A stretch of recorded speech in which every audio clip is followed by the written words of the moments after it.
this is Joe again with another movie review, and for today to continue my little theme of discussing Disney animated films, I'm going to skip a bunch of them because I'm only going to be discussing the films that I have, or at least remember seeing. So if I don't discuss your favorite Disney film, I want to, say sorry in advance. I don't want to skip over Cinderella. I might do that sometime because I do have that in my collection. But the subject of this video, I'm going to be discussing the 1950, I think it was 55 when it came out, film Peter Pan. Which of course is one of the more popular versions of the Peter Pan story, and the really definite version of Peter Pan. The reason why I say that is because this is the only version of Peter Pan that actually has Peter as a boy, and wasn't portrayed by a woman. Because for some reason, I think the reason is I'm talking about for all the different versions over the years. I think it's like over 100 years that Peter Pan has been on Broadway here in New York and various productions across the country. Peter Pan has always been portrayed as a girl. They always have a woman actress playing the part of Peter. I think the reason is Peter Pan is supposed to be, I think, 12 or 13 years old, approximately. And of course, if you have a boy who's 12, between, even 11 years old, between 11 and 13, as of course, on that age, the boy goes into puberty and his voice changes. So to avoid all that, the voice changing issue particularly, in production of Peter Pan, they always hire a woman actress. And I always find that weird. Why can they hire a boy to play the part? Of course, I was guilty of that because I actually saw one of the productions back in the 70s and early 80s. I saw Sandy Duncan play the part of Peter Pan, actually. So I was thrilled to see Sandy Duncan as Peter Pan. And I saw Christopher Hewitt, who eventually replaced Tattoo on Fantasy Island. He played Captain Hook. But in this version, this is the version the only version, until of course the 1991 live action film with Robin Williams, Hook, where he played a grown-up Peter Pan.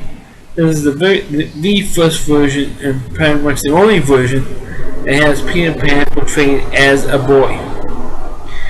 As a matter of fact, the voice of Peter Pan was played by Bobby Driscoll, who was a big child star in Disney Studios. I believe he was in the movie The Song of the South when he was very little, and he was doing some stuff with another movie or two in Disney Studios. But he did voice work of Peter Pan in this film.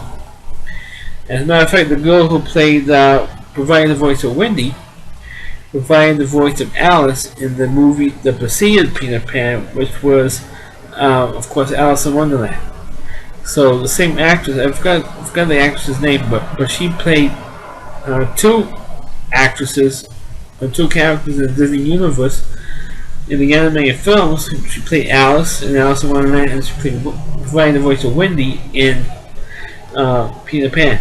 So she has two film credits to her name in the main animated films. I'm talking about the theatrical films, not the straight to DVD videos that came out in recent years. But until the Peter Pan, this is, like I said, the version, and of course this has I think Hans Conrad providing the voice of Captain, like in the Broadway shows, where the guy who played Mr. Darling, or the father of the Darling children, also portrays Captain Hook character. So Hans Conrad provided the voice of both Captain Hook and Mr. Darling. So they kept that tradition in the film.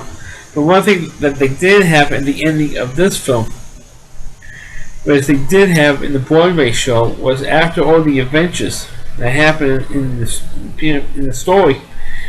Like sometime later, Peter Pan comes back and sees Wendy all grown up and has a child of her own, or changed her name to instead of being Wendy to Jane.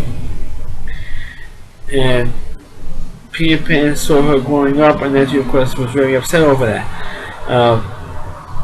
But they didn't do that in the end of this version. But what they did was, I think about approximately 10 years ago, they made a sequel. Or Disney did, made a sequel movie. I think it was released in the theaters, various multiplexes, called Return to Neverland, where it was kind of similar, or at least the premise was kind of similar to the 1991 live-action film Hook, where Captain Hook kidnaps Wendy's daughter, Jane, which is like I said, the similar premise to the 1991 film Hook. But of course, the original story you have where the children did believe in Peter Pan. I don't know how they knew of Peter Pan, actually. But kind of they believe in the stories or the fairy tales or the myth of Peter Pan. And Wendy found Peter's shadow, and then one night Peter retrieved the shadow, and Wendy sold the shadow back to him, which is stretching the disbelief here. You know, it's a fairy tale alternative story, but like getting rid of the myth. So Peter Pan, in gratitude, says, "Hey, why don't you come to Neverland? I can take you there." And so, of course, that's when they had the famous sequence in the film, "We Can Fly."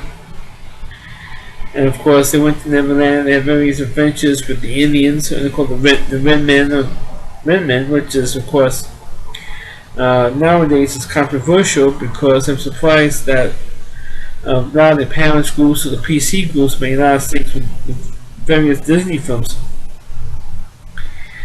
And I'm surprised that they haven't, or the American Indians, of course, most people now know about the stink with the Washington Redskins. They went force the team to change the nickname, and they should change the nickname. But that's a totally different issue, because I'm a football hater, so anything that football does, we're going to be against it. But in terms of Peter Pan, there's one particular sequence, in this film, which I don't remember in the Broadway show, but I do remember in the film, in the Disney version, which the boys, Peter and Michael, along with Wendy, plus the Lost Boys, to get captured by the Indians. And of course, the big Indian chief with his gruff voice says, "What makes the red men red?" And he actually spoke like that, actually. And I'm surprised that particular sequence was not cut out of this film. But one thing that was cut, and I should have mentioned this in my one of my early videos about cutscenes for movies, because there was a cutscene in this, with the song "Never Smile at a Crocodile." That scene was cut from this film, and which every time when the scene is cut in the movie, it annoys the hell out of me, because people spend money on these DVDs. Disney puts them out, and naturally people want to have their own little Disney collection, or any movie collection, really. Especially if you like animated films, you have to have most, if not all, the Disney films, and they cut scenes out. Especially a scene, if you remember, if you were a kid, and that scene was cut out with "Never Smile on a Crocodile" sequence. Which, of course, you know what happens. They defeated Captain Hook in a big battle. Wendy was made to walk the plank, and because they're all captured by Captain Hook, and of course, Peter Pan was saved by Tinkerbell because of a bomb. I think they also cut something out with that particular sequence as well. For once, I'd like to see the full version of this thing, instead of but that's what angers me, because you spend money on these things, and then in the movie studios, no matter which one, doesn't matter which one it is, they always deny that scenes were never in the films to begin with. Or they cut the scenes out because they want to save space on the disc or DVD or the no VHS video. But it's still not an excuse. Still not an excuse. But in terms of Peter Pan, it's definitely one of the better versions of the story. It's still one of the better Disney films, and unfortunately, Disney has not made they made the 3D animated films terrific, like Toy Story. But in terms of the old-fashioned animated films, they haven't really made a really terrific one, except for maybe Pocahontas or maybe Hunchback of Notre Dame. But of course, those films are pretty dark, and if I ever get to those movies, I might discuss it. But in terms of Peter Pan, it's definitely more, except for the what makes the red sequence. There's not really all that much stuff you could possibly be offended by Peter Pan. It is definitely one of the more better versions of the story, like I said, and it's definitely one of the more positive, not really positive, but a lighter tone than any of the other than any Disney film. And like I said, this is one of the few, other than Dumbo or Pinocchio, this is one of the few Disney films, especially throughout the first 20 or 30 some odd movies, where the hero was a guy instead of a woman, or a lead character being a woman. Because over here you had Snow White, which they previously did. You had Cinderella, you had Sleeping Beauty, you had of course Lady and the Tramp, which I haven't done yet. You had Little Mermaid, you had Beauty and the Beast, you have all these films where the lead character was a woman.